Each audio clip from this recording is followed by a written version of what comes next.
murder charges. She raised them alone and having this, nightmare. I don't know how she's going to bear it. A father charged in the deaths of his own children. The probe continues into the leak of voters' information, but some say it could have been prevented weeks ago. And a little spring cleaning. I think it just goes to show that Calgarians take really deep pride in our parks and our pathways. An annual tradition, making the city look a little better. CTV Calgary, local breaking news with Ian White. Good afternoon. The father of 2 children found dead in an SUV Thursday has now been charged with first-degree murder. Kevin Green joins us now from outside St. Michael Eritrean Orthodox Church in Bridgeland. So, Kevin, what more do we know about the incident? And police say that while the children were found on Thursday, they believe they were actually killed just before midnight on Wednesday. And they also say it was the father who called police while he was driving towards the police station with the children's bodies in the car.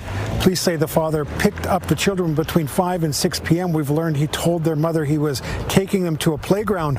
When they did not return, the mother contacted police and was told her best recourse was through the courts. Investigators say that's where they found her, at the courthouse, and delivered the news in person. Friends tell CTV the couple was separated but still on good terms. Police confirmed they'd been called to the home 4 times in the past, but no charges were ever laid. Members of Calgary's Eritrean community gathered this morning at St. Michael Eritrean Orthodox Church. The mother arrived overcome with grief and had to be helped into the building. Honestly, it's really a nightmare for the community. No one expected, such a horrible news, and it's really hard for mom. She doesn't have any family member in Canada. She raised them alone, and having this, nightmare. I don't know how she's going to bear it. A publication ban prevents us from identifying the children and, by extension, identifying anyone related to them, including the father, who is now facing 2 charges of first-degree murder. He'll be back in court on Monday. Ian? Thank you, Kevin. Elections Alberta says it's hearing from hundreds of concerned Albertans about a data leak putting their personal information into the hands of a separatist group. But one journalist calls the leak unnecessary, claiming she told officials about the problem a month ago. In late March, Jen Gerson received a tip that a new separatist group, the Centurion Initiative, had access to Alberta's list of electors. The list includes full names, addresses, phone numbers, and unique electoral identifier numbers of about 2.9 million voters. Gerson immediately passed along the information to Elections Alberta. She was told the evidence was compelling, but it couldn't start an investigation because there weren't reasonable grounds an offense had occurred. The end result of that choice is that for 30 days, all of the Alberta electors' personal information was on an easily accessible website for anybody who had the Garumba to sign up for it. Elections Alberta says changes made by the UCP last year mean it has a very high standard for what it can investigate. It basically has to have evidence comparable to a police criminal investigation. The Premier says she'll wait for investigations to be complete before deciding if legislative changes are needed. City Councilor Dan McLean is hoping to enter provincial politics. McLean is seeking the nomination for the United Conservative Party in the riding of Calgary-Shaw. The move comes after Rebecca Scholes announced she would not run again. McLean says he's pushed for greater accountability and fiscal responsibility at City Hall. He also expressed support for the Premier and the work her government is doing. McLean has served as City Councilor for Ward 13 for 5 years. With oil over $100 a barrel, Canadian energy is a hot commodity, and now it may have a new route to market. Alicia Fieldberg joins us. So, Alicia, what was the mood today from people in the local energy industry? Ian, there's optimism about the demand from other countries, the new relationship with Ottawa, and a new potential pipeline in the works. And that's because U.S. President Donald Trump approved a permit for the Bridger pipeline using parts of the Keystone pipeline project scrapped in 2021 by Joe Biden due to environmental and Indigenous concerns. But Bridger would take a different route through mostly private land along the Montana-Saskatchewan border before a south turn toward Wyoming. It would connect to a northern link owned by Alberta's South Bow Corporation to pump a lot more oil to Americans. The project is still expected to face opposition from environmental groups, and Canada is still pressing to expand to other markets. Because with energy insecurity and volatility we have seen in places like Ukraine, and over the last 2 months due to the war in the Middle East, your work creating strategic autonomy for Canada has never been more important. If approved, the Bridger pipeline is expected to be online by 2029-2030, a lot quicker than the typical 8 years that it would take to potentially build a pipeline. Ian? Alicia, thanks very much. The number of orphan wells in our province has reached a new high. The Orphan Well Association has taken over 4,000 wells from Calgary-based Long Run Exploration. The company filed for receivership last year. It is the single largest transfer of wells in history. Some analysts are now calling on the Alberta Energy Regulator to increase its industry levy for cleanup. The AER increased it by 7% for this fiscal year. When the sort of money to clean up orphan wells doesn't match the number of orphan wells, what that means is that those wells are likely going to be sitting unreclaimed, unremediated on people's land for a very long time. It could be decades. Janetta McKenzie says it's an environmental risk and costs taxpayers through compensation for landowners. The AER says it has been preparing for this transfer for more than a year. The armed forces are ending a long-standing agreement with Parks Canada. Elevation 552! Elevation 552! After 2027, the military won't participate in avalanche control along the Trans-Canada Highway. The military has used artillery to trigger controlled avalanches in the Rogers Pass area for more than 60 years. But the agreement will not be renewed. The Armed Forces says the reasons are evolving defense modernization priorities and the planned divestment of the artillery systems. Parks Canada is warning hikers to be careful in the mountains. A near-record snowpack means dangerous conditions persist. In April, Parks has had to rescue several hikers. Deep snow stranded a hiker near Bow Summit. 2 helicopter rescues have taken place near Lake Louise. There's also significant avalanche hazard for Lake Louise Tea House trails, Mount Rundle, the Corrie Pass Loop, and unofficial trails on Sulphur Mountain. Parks Canada says people heading to those areas should have avalanche training and proper equipment. We just want to get the messaging out that it's still winter up high. So above tree line, it's still winter, and there's still avalanche hazard. And we're seeing lots of instances where people are getting up high and they're traversing avalanche slopes. And the type of person that is doing this very likely is not avalanche savvy. They're hikers, they're not skiers. Visitors are reminded to check trail reports before they head out. You'll find that and more safety information on the Parks Canada websites. So that's the situation out in the mountains. Here in the city, Gina, just a delightful spring weekend. Yeah, temperature is fantastic. We do have to contend with a little bit of rain, but that always helps at this time of year with preventing the land from drying out too much. We were talking about a grass fire yesterday, so any rain is welcomed right now. And it's shaping up. We'll see some of that precipitation a little later this evening. Great temperature right now, though. We're at 21 degrees. I might have been a little optimistic, hoping we'd get to a high of 23 earlier today.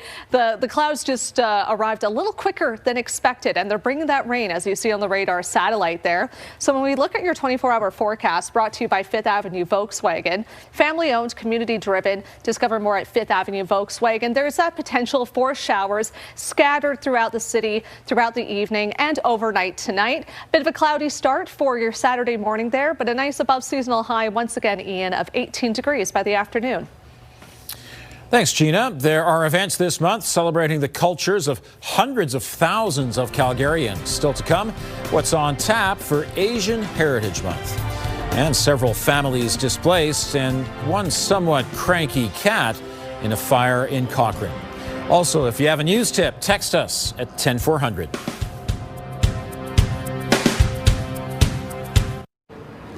A section of sidewalk outside Bow Valley College was closed after glass fell from the 6th floor. It happened around 9 this morning along 6th Avenue Southeast. Firefighters removed the remaining pieces of glass and say no other imminent danger was found. Investigators in Cochrane are working to determine the cause of a fire that damaged 6 multifamily units. The fire started around 7 last night in the community of Heartland. Crews quickly got the flames under control. No injuries were reported, but firefighters say they found a wet, cold, and angry cat. It's now recovering at the vet. The Canadian Red Cross is supporting residents who have been displaced. An Airdrie home ended up with significant damage following a fire this morning. When crews arrived around 10:30, flames were visible from the road. The fire did not spread to any neighboring homes. What started the fire is under investigation. A fire ban is now in effect for Rocky View County. Officials say it's because of ongoing dry and windy conditions. The dangers were evident yesterday during the brush fire west of Cochrane. Alberta Wildfire says that fire is now being held, which means it's not expected to get any bigger. So 'tis the season for brush fires, but a little rain is always appreciated. We'll get a bit tonight. Yes, we will. I'll show you the model in just a moment here. It's a bit unpredictable exactly when we'll see the rain, but it is coming. It's not going to be a large dose of it, just scattered showers is what we're anticipating, but you can see the clouds already on the screen there through our Skywatch weather camera.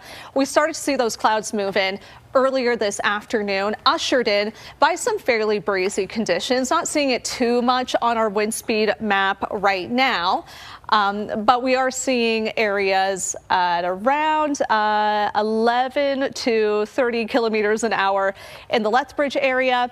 For Calgary, again, this map not showing too much, but prepare for those winds to be about 20 to 40 kilometers an hour later tonight. And that's with those clouds, those wind speeds, they're all working together to bring our little wet weather system coming our way. Temperatures right now are looking pretty good out there, though. That's a totally different story because of the nice morning sun we got. That really helped warm the surface this afternoon. 22 degrees in Lethbridge right now, 23 in Medicine Hat and Milk River. Brooks and Drumheller up to 24 this hour. We're sitting comfortably at 21. In the central part of the province, a little cooler because, again, that's where we're seeing those windy conditions right now and a little bit of that precipitation developing. So about 18 in Edmonton, same in Red Deer, and closer to the mountains in the low to mid-teens currently. Tomorrow in Calgary, 18 degrees is what we're aiming for, which is going to feel a little bit cooler after the last couple of days when we've been in the 20s, but still slightly above seasonal. The normal high for this time of year is 15 degrees. But here's a look at that wet weather that, again, is cooling things off in the central part of the province right now. And you can see it's coming our way. So let's take a look at the next 24 hours here on our rainfall map. Now, this map does update about every hour, so I've seen it fluctuate quite a bit, but this is what it's looking like right now, saying we'll start to see those isolated, widely scattered showers right at around midnight and into the early morning hours. The red is Calgary, yellow for Banff, so a little longer and sustained, closer to the foothills there. And then if you're joining us in Lethbridge, it'll be more of a morning rain event for you. There is a chance for another round of wet weather for the southern part of the province later Saturday afternoon as well. But this is what we're seeing on our future cast here. So this precipitation, again, right around 11:30. I think with the winds, how fast they're going, it could happen a little bit sooner. But that's what we're seeing right now on our models. And then another band of precipitation for the south part of Calgary early Saturday morning here, impacting Lethbridge as well. Then we clear out nicely throughout the afternoon for the Calgary area. But like I mentioned, if you're in the Crow's Nest Pass area or in that southwest corner, you might even see a couple of isolated thunderstorms for Saturday afternoon. Sunday's going to be really nice. We're going to clear up nicely out there. Temperatures, again, holding pretty steady throughout the area, despite the windy conditions and the cloud coverage. And by Sunday, another sunny day for us with a high of 21 and then a bit of a cool down for Monday. Thanks, Gina. Calgarians can experience an array of cultural celebrations in May as part of Asian Heritage Month.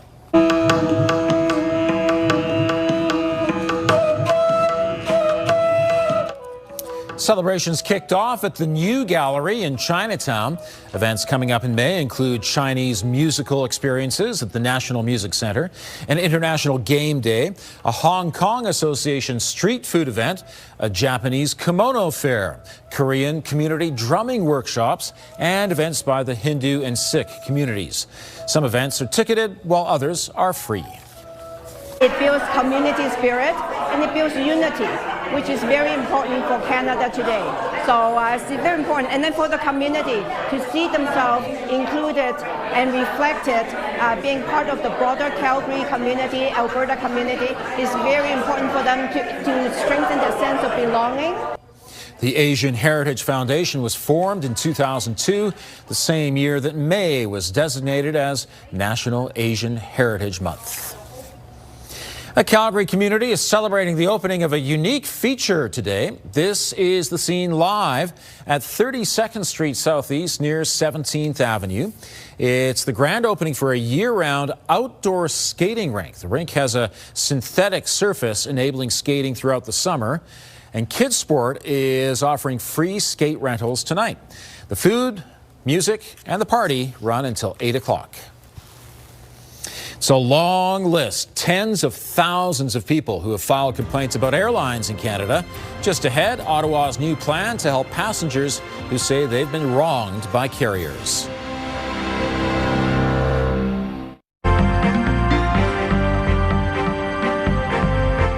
Apple reports a higher than expected profit and the markets respond. Joining me is Robert Geary, investment advisor with the Popowich-Carmeli Advisory Group. So Rob, how did the markets wrap up the week? Yeah, well, I mean, it was a crazy week. We were hitting, daily highs on a lot of these, and that's what happened again on here today. It was the S&P hit an intraday high again to start the trading week in the month of May here. So, and that's on the AI excitement trade that we saw them all report this week, and that they're spending, but we're starting to see these companies start to make some profit on that. On the other side of it, we did see oil come off throughout the day here, that trade talks are again starting to happen through mediation through Pakistan. So we're going to have to see how that trade plays out throughout the weekend. And I think that's what kind of triggered the trade to be a little bit more tentative going into the end of trading on Friday. In the meantime, Apple still has plenty of momentum. Yeah, it was a green number on my screen today. It was up 3%, and this is on the back of their earnings that came out late yesterday, and the market did react positively. And this is on the back that, they're still robust in sales across their entire, product lineup, and including services. So if you are in the Apple universe, it's including my household, it's tough to get out of. And so then you have to buy the service side of it and pay the subscription. So they're seeing the benefit of that. They're seeing a little bit of headwind from some supply chain issues through their CPU units, the processors. But I think the bigger news coming up for Apple will be on the World Development Conference coming up here in June, with Tim Cook stepping away. We got new leadership coming in, so we're potentially going to see the highlight of new products, and that will move the market more than it would today. Okay, thanks very much. Have a great weekend. Yeah, you too. Ottawa is increasing the fine airlines will have to pay when they violate passengers' Bill of Rights. The maximum fine now is $250,000. It's being quadrupled to $1 million. The Canadian Transportation Agency is dealing with a backlog of 95,000 complaints regarding late or canceled flights, lost luggage, or passengers being stranded at a destination. Now the complaints will be handled by a new third party. We will eliminate the backlog, and rebuild travelers' trust by bringing greater clarity and transparency to our passenger rights regime, and by introducing stronger penalties. Under the new legislation, McKinnon says airlines would have to compensate passengers within 30 days. Air Canada is pausing its financial outlook for the rest of the year. That's because jet fuel prices remain too volatile to predict due to the ongoing war in the Middle East. Air Canada's CEO says the move is not unique to the airline. Rising jet fuel prices have created an industry-wide challenge. Air Canada says it expects to be able to offset between 50% and 60% of the estimated incremental fuel expenses in the second quarter. A father has been charged with murder after his young children were found dead. Here's Tara Nelson with a look ahead to CTV News at 6. Hi, Ian. The children were found in an SUV parked across from a police station on Thursday morning. Coming up tonight at 6, police share more details about their investigation. Plus, we speak to some community members and friends who are now supporting that devastated mother. Also ahead, Elections Alberta says its investigation into a voter list data leak was delayed because of changes made by the UCP. We'll explain what it means by that. Coming up, the action the opposition party is now calling for. Ian. Thank you, Tara.